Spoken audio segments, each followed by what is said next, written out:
Mark reviews movies, this time from DreamWorks, and if you can't already tell, this is Boss Baby. I picked it up at Redbox, and I'm on my way to hand it back in, so I wanted to film a quick review before I did that. Truth be told, I enjoyed this more than I thought I would. The previews were pretty funny. They made me hopeful that it could be something better than what DreamWorks normally has to offer, and it was.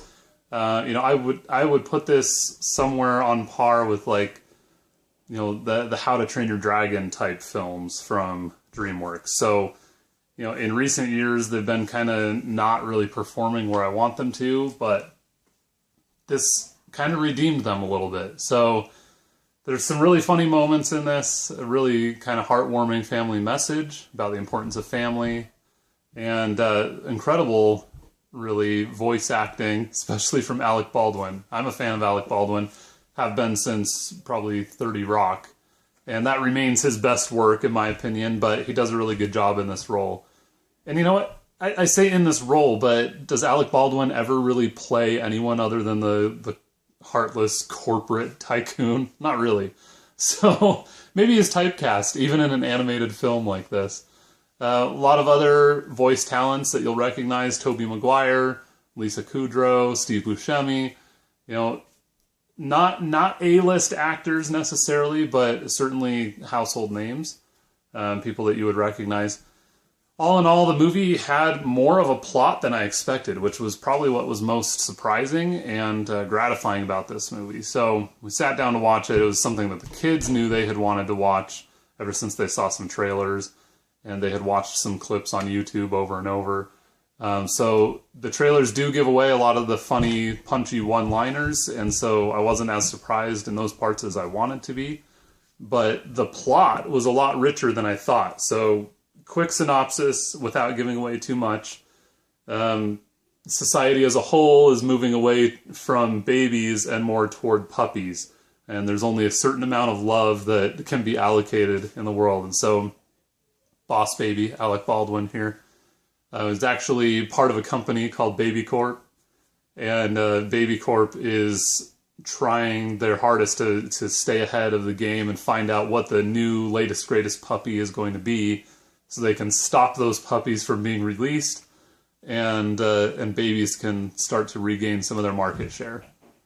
So pretty far-fetched, understandably, right? But Alec Baldwin is really, he's an adult in a baby's body because he takes this formula that keeps him perpetually young. So, as I said, a lot of fart jokes and crude humor. It's DreamWorks. What do you expect? Nothing overtly offensive in here. I did find a degree of annoyance for me personally. Maybe this won't bother some people, but when the brother starts to figure out who this baby is, there's a moment where he thinks that he's the baby Jesus, and a little bit of a sacrilegious moment in there, but it was short-lived, 10 seconds, and then they'd moved on.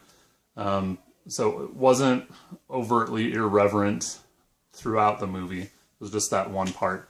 Aside from that, nothing really objectionable in this that I was worried about my kids seeing. There are behaviors I don't want them to pick up, and there are some moments where it's a little bit scary. They play into that creepy baby doll kind of motif a little bit right at first. So be aware of that.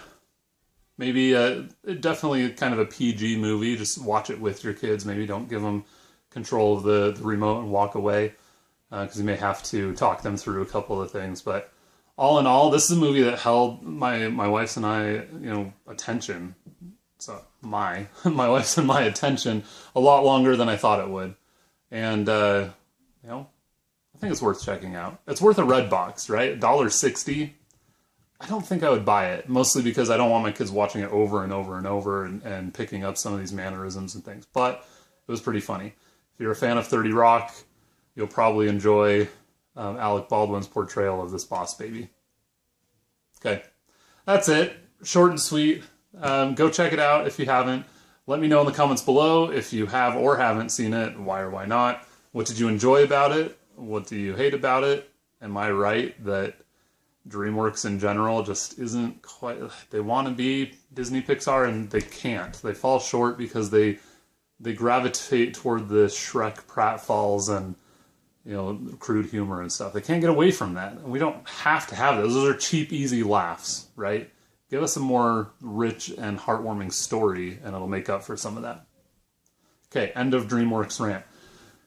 Subscribe to this channel by clicking over here, and then on this side, this one, check out some of the other videos that I've done. I've done quite a few movie reviews recently.